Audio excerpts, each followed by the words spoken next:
Gut bacteria, right. Gut gut stomach అన్నారు. Right. నీ gut బాగోకపోతే నీ బ్రెయిన్ కూడా బాగోదు. రైట్. యా.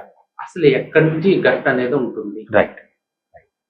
సి బేసిక్‌గా ఏంటంటే ఇది కొత్త సైన్స్ అండి. అంతకుముందు మనకు అంతగా తెలుసు గానీ, ఆ గట్ బ్యాక్టీరియాకి గానీ, దీనికి అంత ఇంపార్టెన్స్ ఉందని ముందు తెలియదు. కానీ ఇప్పుడు లేటెస్ట్ రీసెర్చ్ ఏం చెప్తుందంటే, మన లైఫ్ పైన మన బయోమ్ అంటామనమాట. దాన్ని గట్ బ్యాక్టీరియా అనేది కామన్ జనరల్ పీపుల్ యూజ్ చేసే టర్మ్.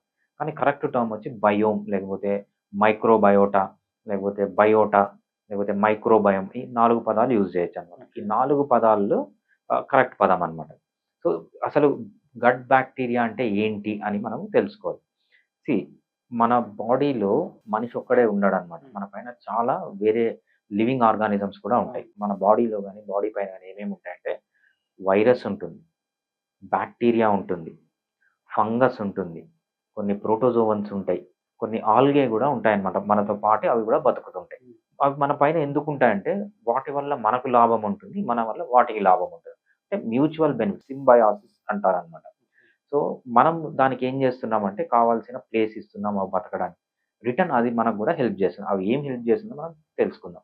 సో, బేసిక్‌గా ఈ బయాలజీనంతా కలిసి బయోమ్ అంటామన్నమాట. మనం గట్ బ్యాక్టీరియా అని ఒకదాని గురించి ఎందుకంటారంటే దీంట్లో మేజర్ పార్ట్ బ్యాక్టీరియా ప్లే చేస్తుంది. బట్ బ్యాక్టీరియానే కాకుండా వైరస్ ఉంటుంది, ప్రోటోజోవన్స్ ఉంటాయి, అదేవిధంగా కొన్ని ఫంగస్ ఉంటుంది, ఆల్గే కూడా ఉంటుందన్నమాట. డయాటమ్స్ అని కొన్ని ఇవన్నీ కలిసి మైక్రోబయోమ్ అంటామన్నమాట. మైక్రోబయోమ్ లేకపోతే దీన్నే ప్రోబయాటిక్స్ అంటారనమాట. ప్రోబయాటిక్స్ అంటే ఏంటంటే ఈ జంతువులన్నిటిని ప్రోబయాటిక్స్ అని. ఇది తినడానికి ఫుడ్ కావాలి. రైట్. జంతువు అన్నాక తినడానికి ఫుడ్ కావాలి. అవి తినే ఫుడ్‌ని ఫైబర్ అంటామన్నమాట. మనం ఫుడ్‌లో ఏదైతే ఫైబర్ తీసుకుంటామో ఆకుకూరల్లో, కాయగూరల్లో మనం తినే ఫుడ్‌లో ఫైబర్ ఏది ఉంటుందో దాన్ని ప్రీబయాటిక్స్ అంటామన్నమాట. ప్రీబయాటిక్స్ అంటే ఏమీ లేదు. ఇవి తినే ఆహారం దాన్ని ఫైబర్ తిని బతుకుతాయి ఇవి. పోస్ట్ బయాటిక్స్ అంటే ఫైబర్ ప్లస్ ఈ మైక్రో ఆర్గానిజమ్స్ ఫైబర్‌ని తిని కొన్ని ప్రొడక్ట్స్ ప్రొడ్యూస్ చేస్తాయన్నమాట. అవి యూజ్‌ఫుల్ ప్రొడక్ట్స్ మనకు. ఆ ప్రొడక్ట్స్‌ని మనము పోస్ట్ బయాటిక్స్ అంటామన్నమాట. ప్రీబయాటిక్స్ అంటే ఫైబర్, ప్రోబయాటిక్స్ అంటే ఈ జంతువులు ఎప్పుడైతే ఈ ఫైబర్‌ని తింటాయో కొన్ని ప్రొడక్ట్స్ రిలీజ్ చేస్తాయి. ఆ ప్రొడక్ట్స్ ఆ యూజ్‌ఫుల్ ప్రొడక్ట్స్ అన్నమాట మనకు. మనిషి ఆ ప్రొడక్ట్స్ అనేవి చాలా యూజ్‌ఫుల్. ఆ ప్రొడక్ట్స్‌నే మనము పోస్ట్ బయాటిక్స్ అంటామన్నమాట. దీంతో పాటు ఇంకోటి ఇంపార్టెంట్‌గా తెలుసుకోవాల్సిందేంటంటే ఫర్మెంటెడ్ ఫుడ్. సో, మనం ఫర్మెంటెడ్ ఫుడ్ పులిసిపోయిన ఆహారము అంటారు కదా!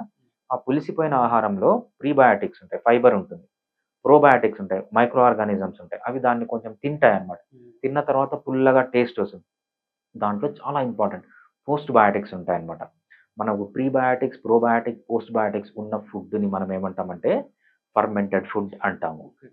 యాహ్! అదేవిధంగా ఫైబర్ అంటే మనం డైట్‌లో మనం తీసుకునే ఆహారంలో ఉండే ఫైబర్. అది మన బాడీ డైజెస్ట్ చేయలేదన్నమాట. మనం అది డైజెస్ట్ చేసుకోలేము కాబట్టి ఈ మైక్రో ఆర్గానిజమ్స్ దాన్ని డైజెస్ట్ చేసి దాంట్లో ఉన్న మంచిని మన బాడీకి సప్లై చేయడమే ఈ స్టోరీ అంతా.